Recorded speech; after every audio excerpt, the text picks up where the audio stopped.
Are you ready to turn your best ideas into a thriving online business? Introducing Shopify, your no excuses business partner.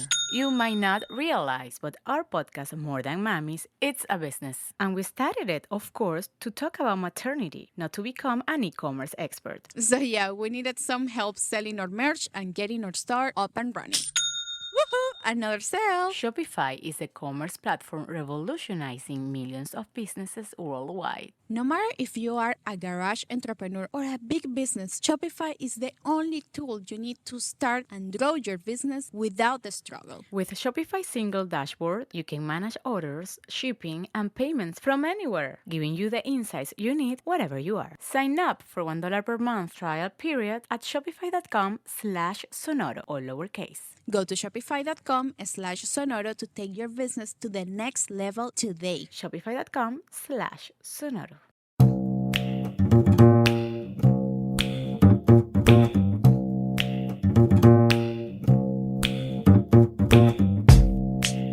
Welcome to episode 53 of the Brown and Black podcast. My name is Jack Rico. And I'm Mike Sargent. And every week we take a look at race and pop culture through a brown and black lens.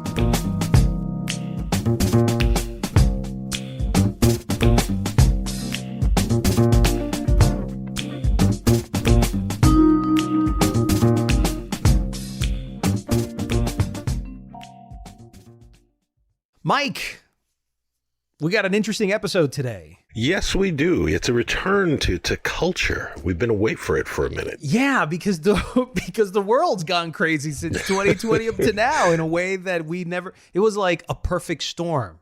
Everything hit 2020, and now we're just feeling the shockwaves. You know, like when Chernobyl or Hiroshima got hit with the nuclear bomb, that the reverberations lasted years, right? Dude, yeah. We're going to go through the reverberations of 2020 for years, probably like late into the decade. 2020 was like a tsunami, so the waves are still cascading across civilization. But first, we're going to be talking to our featured guest today. He is musician Yasser Tejeda. He's Dominican, and Mike, you had a chance to interview him solo. What can you tell me from this very young, talented man? Well, he's an amazingly talented young man. He is a Dominican musician, composer, singer, songwriter he's done a number of different kinds of music. He's classically trained, but what he's really done, because of the breadth of his musical knowledge, is he's combined all kinds of cultural backgrounds, specifically his Afro-Latino backgrounds, into a musical journey. It's really something. It's something that, especially in this time, things that you say to me stay with me, and you talk about how much you like beauty, and you will love Yasser because his music is beautiful.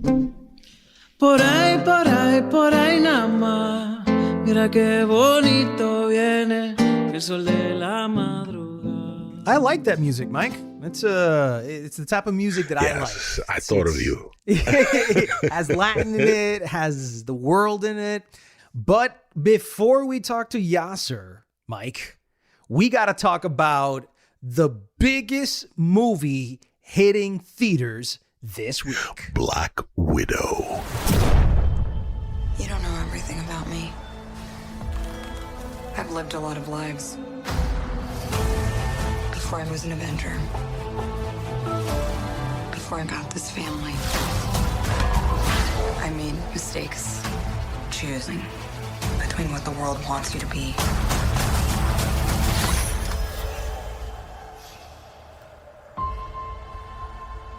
and who you are.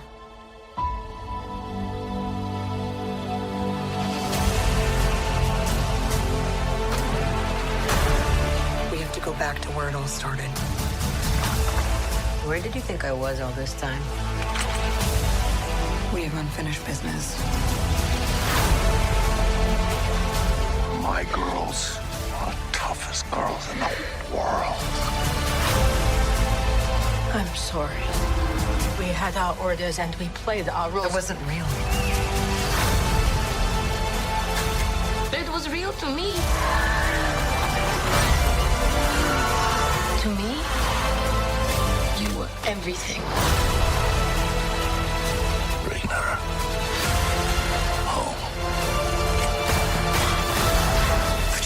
lights on. She's such a mom.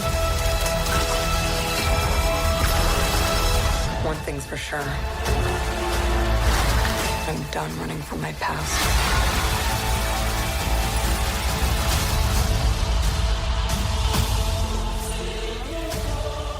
So now what's happening with studios is that their publicists are now, instead of just sending press critics, film critics to go watch their movies exclusively in theater, there's an option to send the big movie like Black Widow as a digital screener that you can watch at home.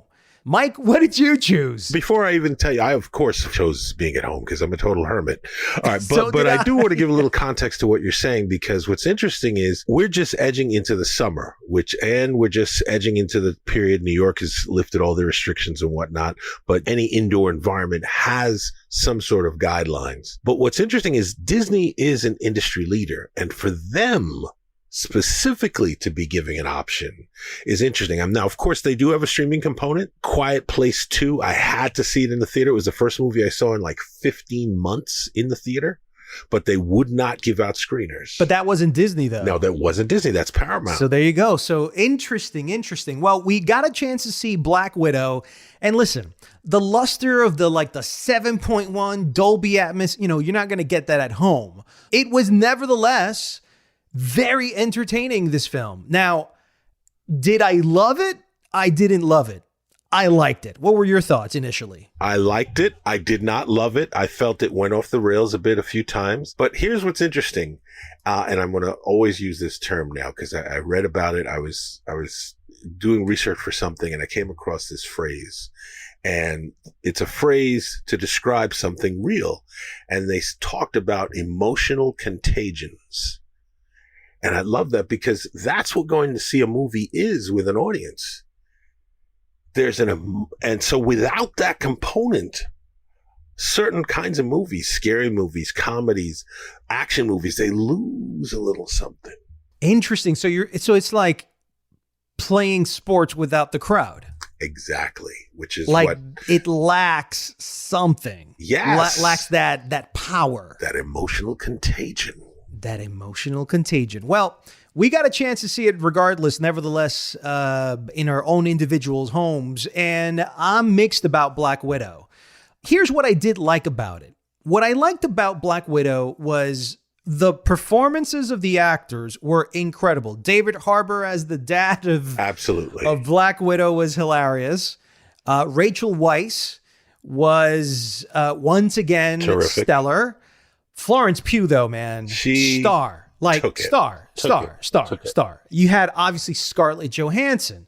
So another incredibly talented actor.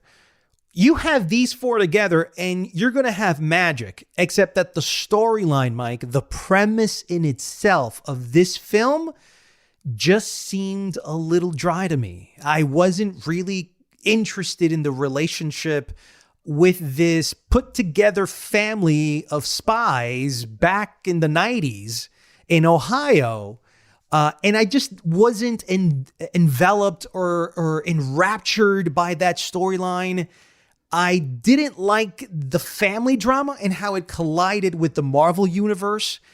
Marvel's definitely going in a different direction than the last 10, 11, Marvel movies that they've done. This didn't even feel like a Marvel movie, Mike. This movie felt like a James Bond thriller. First of all, I think what Marvel has done that is smart in these movies is every film, just like the comic books themselves, has its own tone. It has its own feeling. The Avengers is kind of blending together everybody's sensibilities that come from the different films together. And they had to give some kind of identity for Black Widow. And Black Widow is essentially a spy. And to me, I don't think they'll ever beat The Winter Soldier because that's still probably my favorite Marvel movie. But I think that they were trying to, and hopefully I won't get killed for saying this, but I think movie makers are still wrestling with how to make a memorable female heroine, how to appeal to the female audience and the male audience at the same time and make it commercial yet aware, have sensitivity, yet action. I agree with you. The family stuff, it seemed to go on too long. First of all, it's an origin film, and any origin film is going to have too much exposition, meaning that it's going to have too much dialogue explaining the depth, the origins, the beginnings, the whys, the hows of this character that you've loved so much. And that's the part that I think most origin movies fail in, because they still haven't been able to figure out how to. I mean, I think Iron Man, the original Iron Man, was probably the closest, maybe the first original Superman. They were able to do that. I think they did a decent job with Man of Steel. But if your writer isn't doing memorable quotes that you say out of the theater, you're going to have a pretty flat exposition. And I think that the exposition here was a little too long, and it wasn't interesting enough to drive me to care so much of those dramatic moments that were coming later in the film. Well, what's ironic about you saying that is I feel like they were going out of their way to try and get you to care, putting in all that drama, putting in all those personal interactions and personal moments and crying and laughing and all these things. I'm like, what am I watching? Exactly. This is us, And I'm like, what is going on here? I just wasn't expecting that. It didn't feel like a Marvel movie. It felt like a Netflix series. That's what it felt like. It felt like, at least those moments, because it did have the action sequences had tremendous scale. I mean, that's where you get your Marvel money. They were fantastic. The villain Taskmaster, I was like, yo, Taskmaster is one of the more memorable villains that I can remember. It was the only time within the film that I felt that Black Widow, Scarlett Johansson, was in real threat. The other thing that I truly enjoyed here, Mike, was, man, how often do you see a movie with just women on the screen? I love that. And female stunt work, man, was unbelievable. And I was like, this is refreshing. This feels new. There's an energy to it. And I'm like, why wasn't Black Widow the first movie out of the gate? Marvel really screwed up here, man. They totally mishandled the way they introduced the character. They mishandled the death in the Avengers. And this movie in particular, Mike, brings in a lot of baggage from fandom that are still trying to figure out why Scarlett Johansson died. And there was really no, whether she was coming back, what was the backstory about that? It just seems like they just wanted to forget about the character and move on. And then we get her here, and it's not until the end credits, so stick around for that we truly finally get some sort of response over her death in the Avengers Endgame. This movie takes place right after Civil War, I believe, and before the beginning of Endgame. So it's going back in time, which is fine, because at this point, superhero movies can take place any point in time, which works. But because this, in many ways, this is her 8th time playing Black Widow. And since 2010, at a certain point, just like Downey, all of them, they're all eventually going to age out. And you have to do something new. This is, in many ways, they kind of owed her own origin story. Everybody wanted it. I don't even know why it didn't happen. And this now is, without giving too much away, in many ways, the passing of the torch, because we're going to see a new Avengers. We're going to see all these new heroes coming up, and heroes who only started in phase 3 now will get more movies in phase 4. So it's interesting to see where things are going. Like you, I like the premise of this. You didn't love the whole spy thing. Yeah, I like that. Look, to me, the premise was about a woman returning to her old family that wasn't really a family. It was just a bunch of agents put together in a house to play a role. I didn't think that it struck a good balance, Mike, between the family drama and the Marvel universe. I just felt like I was seeing 2 different films all patched up into one. Well, I agree with you 100%. It's the performances. I watched that film, and even at the points where it was getting kind of ridiculous, I marveled in how good these people were. They were so freaking good. Now, Florence Pugh, I've liked her for a minute now. She was more interesting, much more interesting, actually, than Scarlett Johansson in this film. just in terms of her pulling off such a, what would be, this, Russian accent she puts on because she is Russian. But she pulled, she did that quite well. She did. I watch these movies. I've seen movie Russians are always like this. Oh my god. Commander. Disney Animation, please get this man a job right now. I'm just saying, I know that, and then I've seen bad Russian accents, but she pulls this character off, not unlike, what's her name did in, My Cousin Vinny. Marissa Tomei. In My Cousin Vinny, she plays what could easily be a one-note character and gives it a lot of nuance. And I feel her playing this badass, cold-blooded, trained killer, Russian operative. I thought she brought a lot to it. I bought her as the character. Interestingly, though, I was reading a couple of reviews, and several of them pointed out an interesting pattern here, Mike, and I kind of wanted to get your thoughts on this. Scarlett Johansson's Black Widow. Now, let's talk about it for 1 second. She's been around for, I believe, 8 movies, right? At some point, she had to retire the character. We've seen how the New York Giants treated Eli Manning. We've seen how the New York Knicks have treated some of their star athletes like Patrick Ewing. Something about certain people, certain companies, certain leaders just sometimes don't know how to handle women. You brought it up a little while ago, the topic of how they probably don't know how to manage female characters and female superheroes, right? And I think they botched Black Widow, Mike. I think Disney botched Black Widow.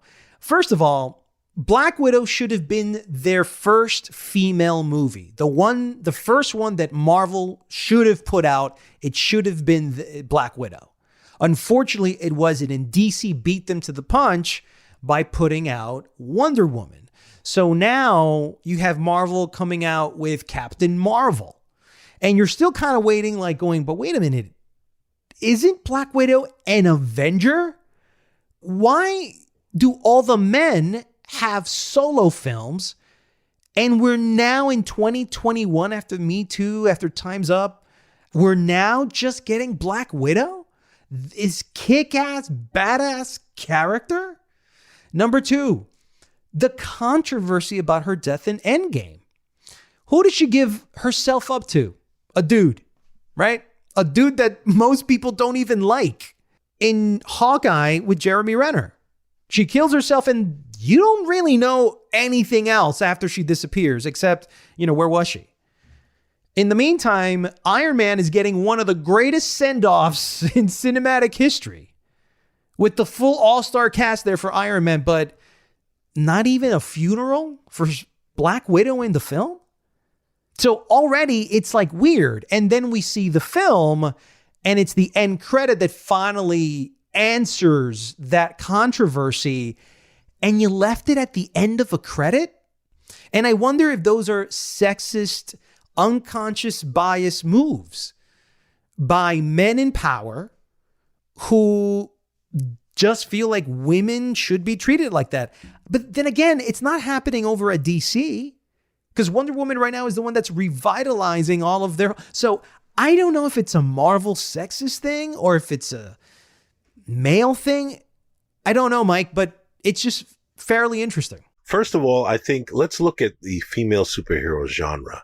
And there are only a few female characters who've had their own books. I don't think Black Widow ever really had her own book. She was always a partner to somebody. At some point, she was with... But you're talking about the comic books. I'm talking about the comic books. Yeah, I'm talking about the comic books. Let's talk about the cinematic...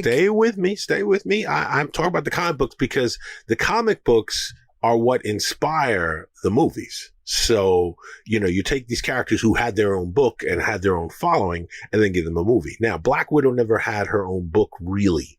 Like I said, she was dating Daredevil for a while. And I know the actor who plays Daredevil on the Netflix show wants a crossover film. But look at the history of superhero films, female superhero films. And well, you had Superwoman. You've had your fun, Selena. The game is finished. You had the Wonder Woman character on television.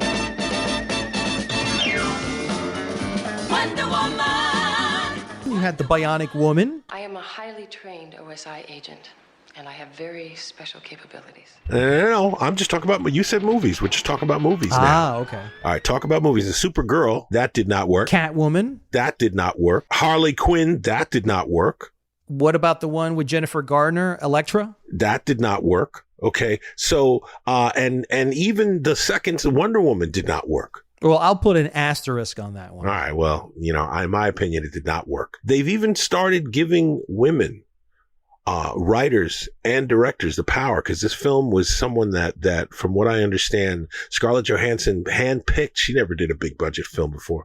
And I think there's this perception of what a chick flick is, okay, and why women go to the movies, and then what a superhero film is and why people go to the superhero movies. And like you said, I don't think they found the right balance yet. I think Wonder Woman probably did it best so far, the first Wonder Woman, in that epic story and making her fish out of water. I think that worked.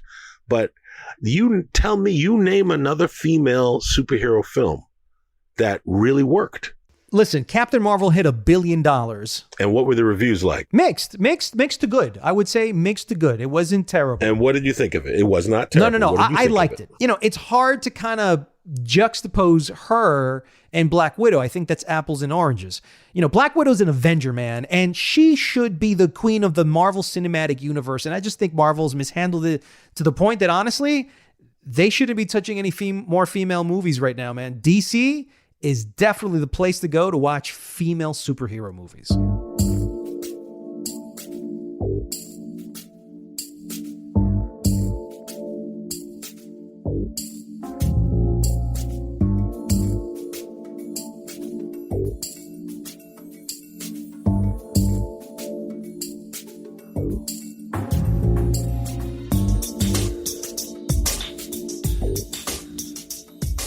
What can we expect from this interview that we're about to listen to? The things that struck me most is, like I said, his music is a blend of music styles, different kinds of music. It's very strong Latino influence, very strong African influence, but also influence of other things. And the thing that really struck me, I mentioned he was classically trained, and he talks about this in the interview. We talk not only about the music, but we talk about, his training and how he fell in love with music. And he told me something I thought was very interesting. And he went to a conservatory of music in the Dominican Republic. And I asked him, wow, so, what did they teach you about Bachata and Merengue? And he didn't learn any of that there. That was all outside of the conservatory. I can tell you why. And just to give some context to that, if you might not know, Mike, and it sucks to say, man, but I think this is where he's coming from, because as Latinos in Colombia, you have the folklore music of the country. Folk music of any country is considered the people's music. As you know, we live in elitist societies, and folk music is never really embraced by the academia elite, right? Bachata, merengue is considered ghetto music to the elite Dominicans there. So if you're going to teach the high concept arts, the traditional classic art, it's not going to be, bachata and merengue, which is essentially created by African music. It has all the beats from the mestizos and the Spaniards all mixed into one. And it's beautiful music, but like with everything, Mike, anything that we frame negatively becomes negative to many people. And so I think that it's maybe about time that we start reframing folk music as crucial to the identity of musicians from their country. Desde que no la veo, no me he vuelto a enamorar. Tengo un callo en el dedo de trabajar para cruzar, para dormir en su pecho y soñar en su cama. Ábreme los caminos, que el cariño me llama. Papá leva, papá leva, papá le. Amor que mi pecho no tiene bandera.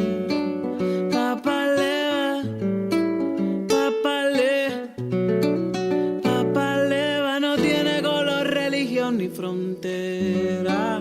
Papá leva, papá leva, papá le, amor que si vuelve le prendo una vez.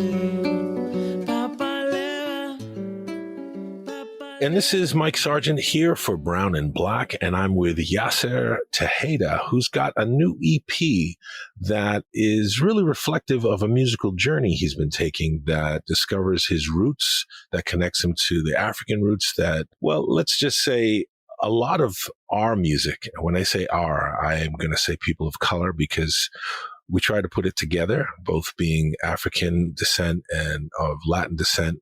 But Yasser, welcome to Brown and Black. Hello, Mike. Thank you. It's a pleasure to be here with you. Please tell me how you first came to know you wanted to do music at all with your life. The first time I knew I wanted to do music, it was basically watching MTV. I remember seeing when I saw Jimi Hendrix and I saw a Slash from Guns N' Roses. I was like, I want to play guitar like that. I want to be like them. And I was like 11 years old. And then I convinced my mom to buy a small guitar. We had to save some money, got the guitar, and then I started learning by myself. And then I got like exposed to a lot of different kind of music. Because in my house, my father used to listen a lot of different type of music from Cuba, the Beatles, a lot of music from Dominican Republic too, like Juan Luis Guerra, etc., etc. So I always have music around, but I knew I wanted to play guitar since the beginning. Got the guitar, started learning by myself, then got a teacher that used to go every week to teach me guitar, and I learned to play a little bit of classical music, then like popular music, then jazz, and then from there I went to the conservatory in DR and expanded more the knowledge and expanded more of my musical taste.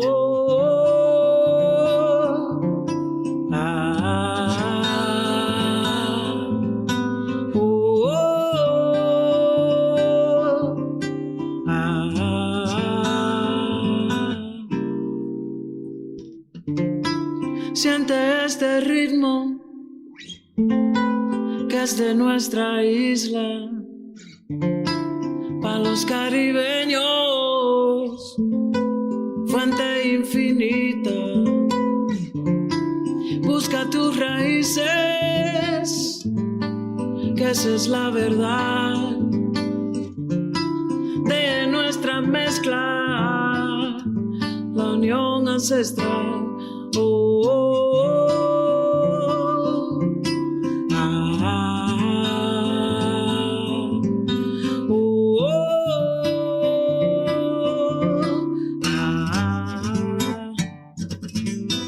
Well, you said something there about expanding your knowledge and expanding your taste.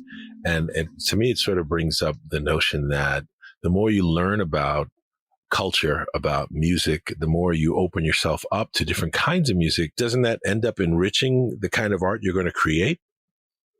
Yeah. And the cool thing is like, I wasn't limited to anything. In the beginning, when I started, I wanted to do just heavy music like rock and hardcore. But then when I started learning more and expanding the knowledge, I started checking like funk music, R&B, then jazz, all this amazing music that I was like, oh, this is incredible. And that inspired me in a way too, because I started checking out more, getting more albums, cassettes back then, etc., etc. Now, you also mentioned that you went to the conservatory, and this is in Dominican Republic. Most people know the Dominican Republic for merengue, bachata.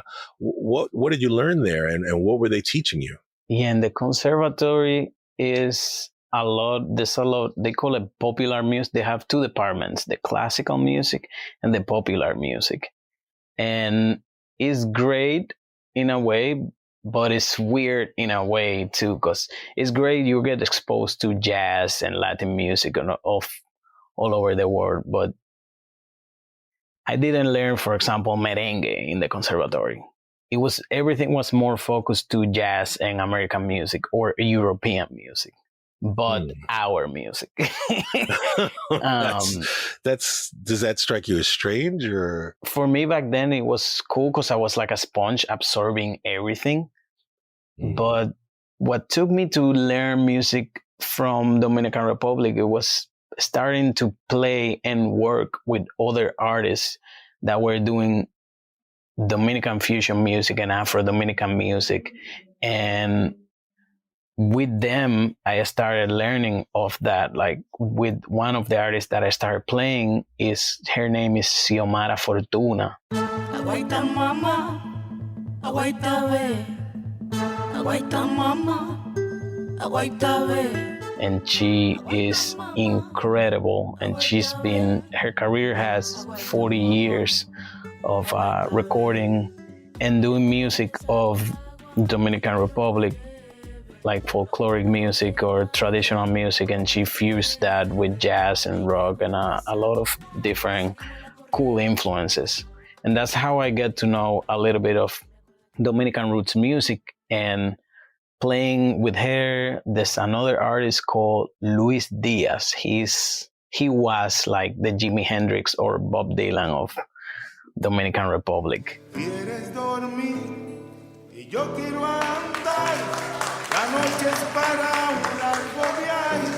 And with him, I learned a lot, and I had the privilege to play with him and hang for like 2 years, 4 days a week.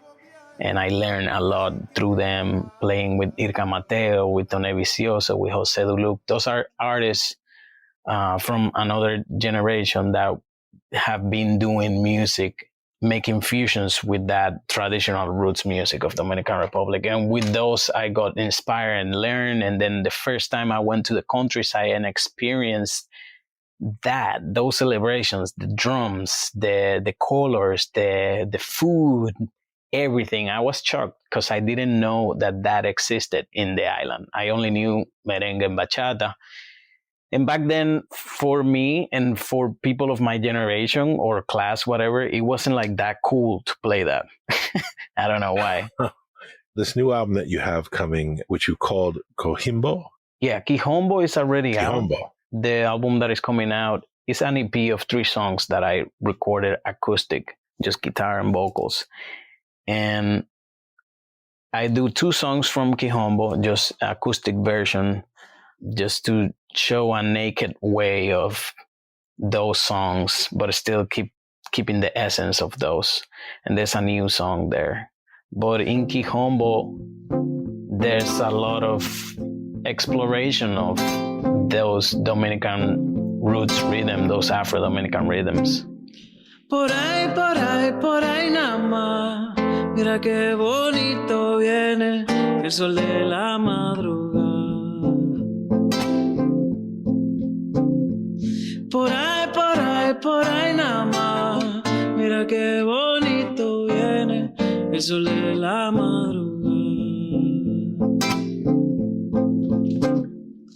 Cielo, fuego, aire, tierra y mar, acuarela de colores que me brinda tu mirar. Sueño de tus rayos florecer, de esperanza de un mañana que ya vuelve a renacer.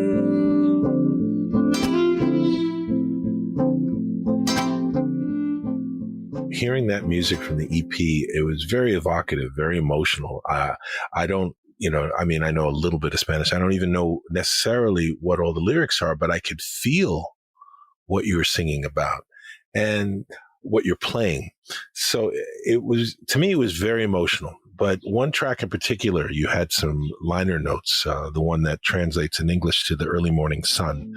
Can you give me a little bit of the history behind the song? Yes. Basically, that song, I was inspired in this chant that happening in the mountains of the countryside of Dominican Republic. And this investigator researcher, he was we are fortunate that he kind of collected those chants. And we're talking about chants that were sing like in the late 1800s, 1900s. And he put a book out that was in 1920. And that chant is there. And the first time I heard it, I felt like a crazy connection with it. And I was like, I really love this chant. I want to make a song around it. And I took a little bit of the melody and shape it and changed a little bit of the lyrics. And then the verses I expanded. I did my own verses. And that's what inspired me. And on those chants, you can hear like the mix of the indigenous Taino vibes with the mix of the Spanish tradition too, and African. It's acoustic, so you won't feel it, but I think you will get the emotion. Por ahí nada más, mira qué bonito viene el sol de la madrugada. Absolutely got the emotion. Now, let me ask you a little bit about the concept behind this EP, because when people hear Latin music, you know, they're just like Latin people are not monolithic. Latin music, you know, there are all kinds of influences. The African influences is something I want to come back to, but there is definitely a long history of Latino guitarists, guitarists who are of Latin descent. These are some amazing guitarists. They take what is being done on Latin guitar or acoustic guitar and do it on electric guitar, and just the blending and the fusion. What do you have to say about that fusion, and why did you want to put out this EP? As a guitar player, I wanted to do this fusion, like, because in guitar you can do a lot of things. You can do the chords, you can do melody, but you can do rhythm too. You can play percussion in the guitar. And one of the artists that I used to play, that I mentioned, that his name is Luis Diaz, he used to call a way of playing the guitar guitambor, like the guitar percussion, guitambor. So I got a lot of that influence to play the guitar kind of like a guitar, but a percussion as well, like playing those rhythms. And that's why I wanted to do the acoustic version, to incorporate some of the rhythms that are played in the drums, in the percussions, and just play it on the strings and make that connection with that too. Acoustic guitar always seems a lot more emotional to me. And even without just a guitar and voice, there's just so much I feel you can do. What do you get out of playing guitar? You know, some people describe doing their art as almost a meditative or a prayerful state. Oh man, it's like therapy almost. It's meditation for sure. It's like if I don't play for at least 2 hours every day, I get crazy. So I get like all the emotions, and I really like the electric guitar too. And I really love Jimi Hendrix. So I have that side of playing too. I love playing merengue and high energy Dominican music, merengue and bachata, for example, that is heavy guitar driven. And I love playing a lot of those. And it's like, when I'm playing that, it's like, it's a feeling of adrenaline, because you sweat because you're kind of dancing too. And yeah, depending on the style that you play, and you have all these different feelings, but it's definitely like a therapy, and I love it. There's one track, and I know we're talking about the EP, but there's one track from another album, Papa Boko. And it definitely, to me, I say like, okay, I definitely can hear that you liked Hendrix. Tell me a little bit about that track. Oh, that track is the only cover of that album, Quijombo. And it's from a composer called Manuel Sanchez Acosta. And it's a merengue. And I'm doing like a fusion of merengue, but with rock, and like a progressive merengue, and putting a little bit of bachata in there. It's crazy because that was my first arrangement that I did for that album.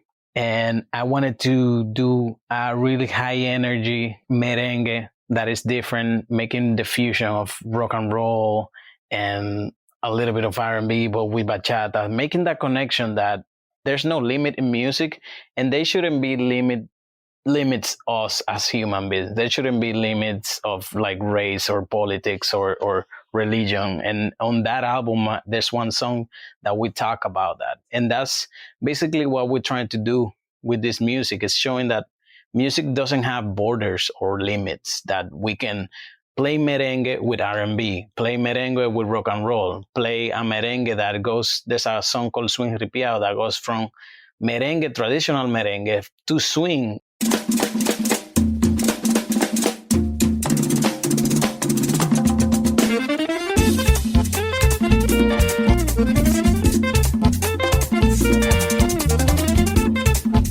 And then you can hear a little bit of rhythm changes.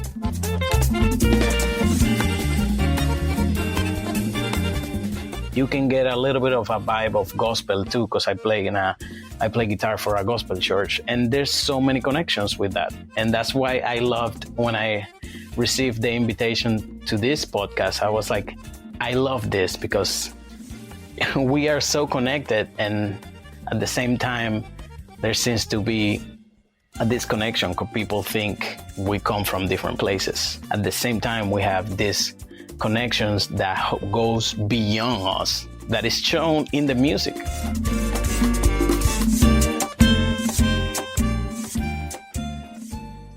I agree with you. Now, I also want to ask you a little bit more about, you talked about the connection, you talked about fusion. What has been your experience in discovering the African roots of Dominican music, the Congolese connection? Tell me a little bit about that and learning that connection, what it did for you and how you think it could change just the way we look at ourselves. Learning the connection for me was fascinating because it kind of happened organically, and it happened even with albums that my dad used to listen, and I wasn't even into that journey yet. For example, there's an album from Juan Luis Guerra that is the most famous merengue singer of Dominican Republic, and he did one album called Fogarate, and he did it with Diblo Dybala, that is a Congolese guitar player that he plays soukous.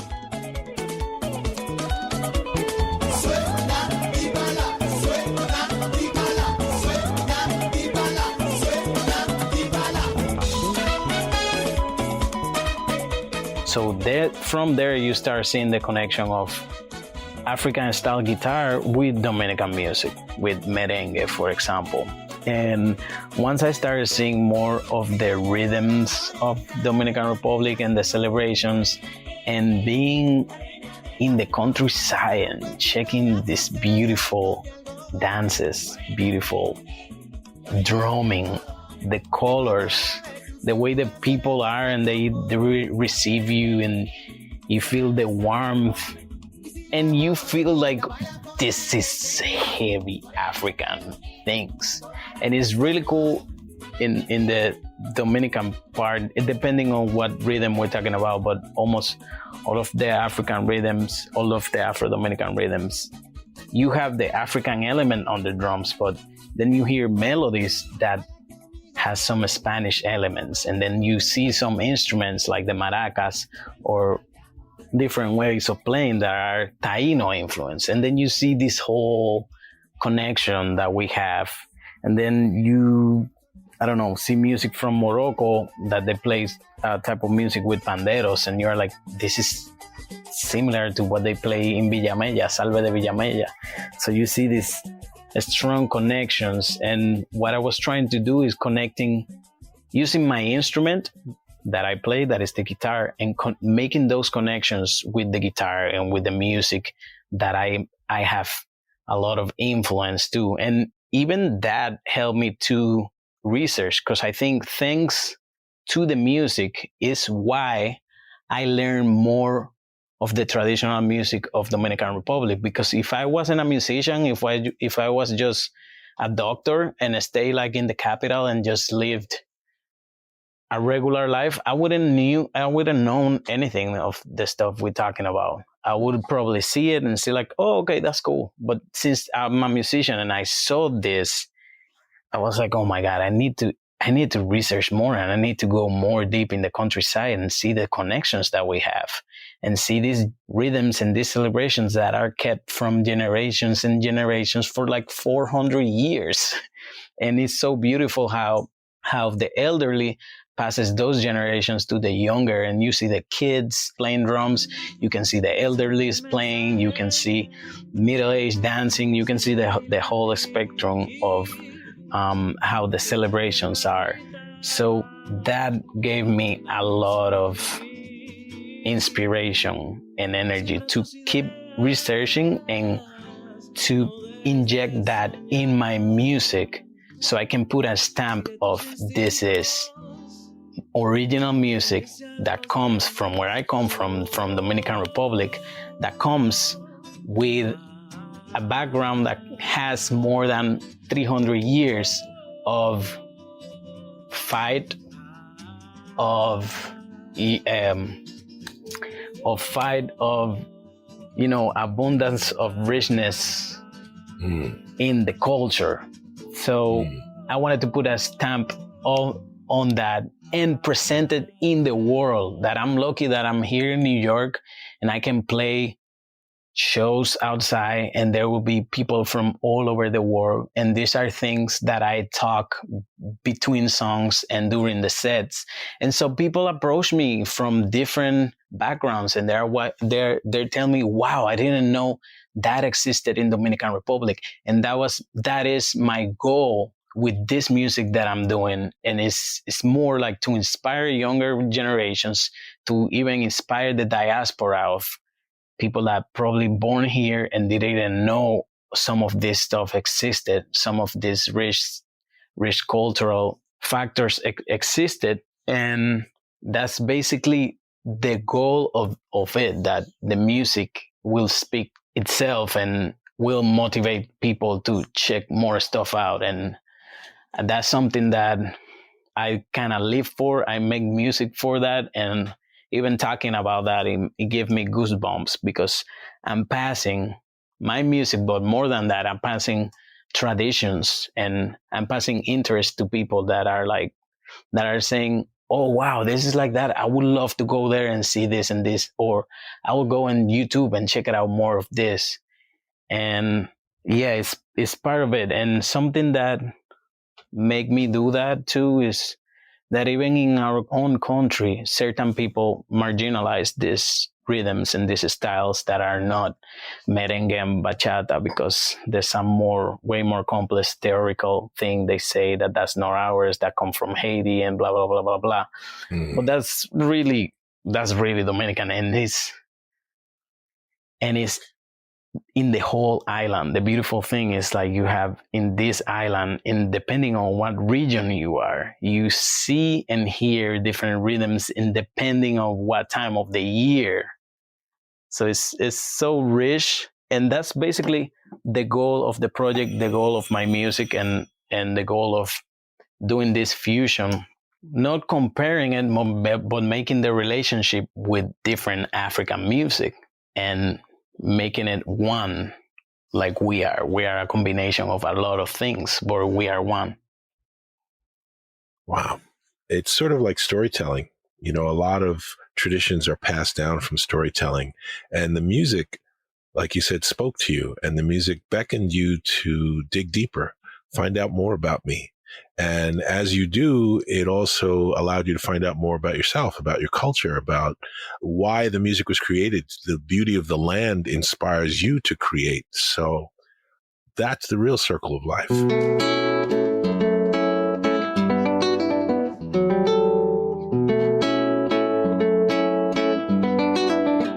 What do you say to young musicians or musicians coming up, or those who are quick to dismiss music that is so culturally rich?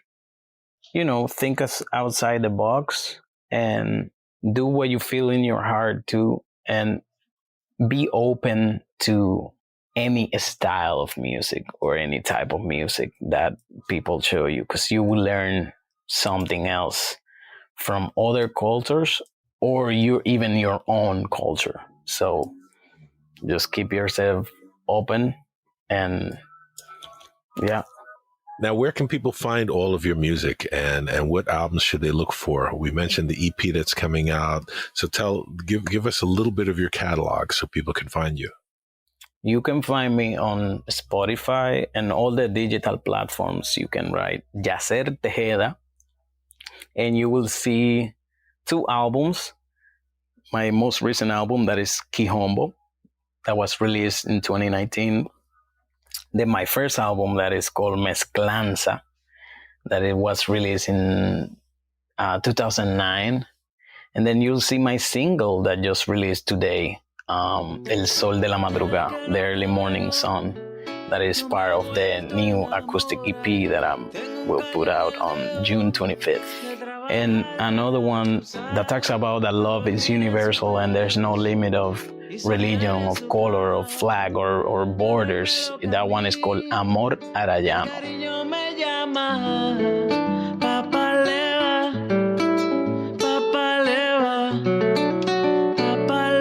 Amor que mi pecho no tiene bandera.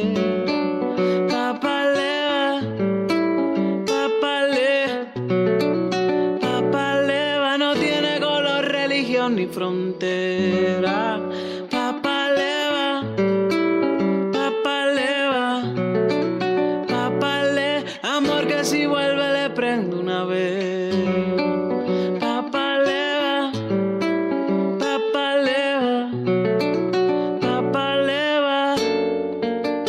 tu es amor arellano. Beautiful music. And well, I want to thank you for taking the time. Yasser, I like I said, I'm a fan now. Now I've listened to a bunch of your stuff, and I'm gonna have to go back to hear your first album. Yeah, thank you. And yeah, everybody all the listeners can find me on Instagram, Yasser Tejeda, Twitter, Yasser Tejeda, all the social media. I'm there. We can be in touch, and if you are interested, if you are a listener and you are interested to what I've been talking about, feel free to follow me on social media or go to my website and send me a message. And I'm really glad to help out or create a community of people that like my music, but like the idea of learning more about the roots of Dominican Republic, because that's something that I'm trying to push forward and do more projects beside the music. I do a little bit of teaching too, for schools, where I talk about a little bit more in depth of ish rhythms and ish traditions from different parts of the countryside. And hopefully when everything comes back to normal, I want to start doing trips with groups that are interested in this part of the music and the culture and education, and taking them and taking to those amazing communities. So it can be a win-win situation of the people that are going and the people that are living there and are keeping the traditions, but they are not in a good shape economically, because these are people from communities that have been marginalized. If you go there, they will definitely serve you food, coffee, bring, invite you for rum and keep, and dance and keep it happy. Café con leche. Thank you, Yasser. I definitely hope that we can talk to you again. So, yeah, man. And I'm down to take one of those trips, I'll tell you. So. Oh, yeah, definitely. I'll keep you posted.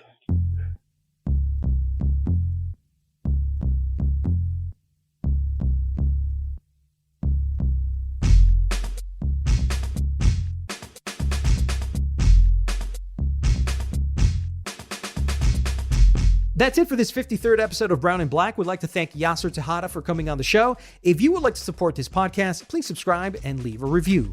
Your help will allow us to be heard by many more people. This episode was edited by Joshua Tirado. You can follow our comments and opinions on @BrownBlackPodcast on Twitter, Instagram, Facebook, and YouTube. We'll see you on the next episode of Brown and Black.